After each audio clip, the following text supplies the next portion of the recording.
शुक्रवार पेठ गोंधळी व जोशी समाज दुर्गामाता मंदिरात भारतीय जनता पक्षाच्या वतीने मोफत डिजिटल कागद वितरण शिबिराचं आयोजित करण्यात आलं होतं। या शिबिरातून डिजिटल आधार कार्ड, डिजिटल रेशन कार्ड आणि पॅन कार्ड नागरिकांना देण्यात आले। याशिवाय नवरात्रीनिमित्त भेटवस्तूचे वाटप देखील करण्यात आलं।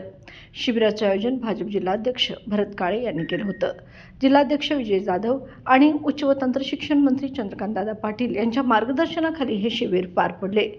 तयार झालेली कार्डे लाभार्थ्यांना प्रत्यक्ष भेटून वितरित करण्यात आली। वितरण सोहळा भरत काळे जिल्हा उपाध्यक्ष आणि सुशांत पाटील उत्तरेश्वर मंडल सरचिटणीस यांच्या हस्ते संपन्न झाला।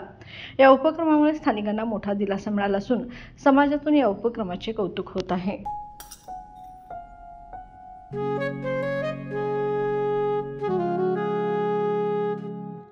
बाबा, आज येताना बासुंदी घेऊन या ना। अगं, कालच आपण आईचा वाढदिवस होता म्हणून आणली होती ना।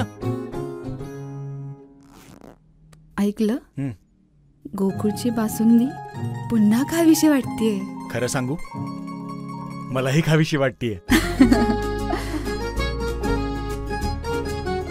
पुन्हा पुन्हा खावीशी वाटणारी गोकुळ बासुंदी।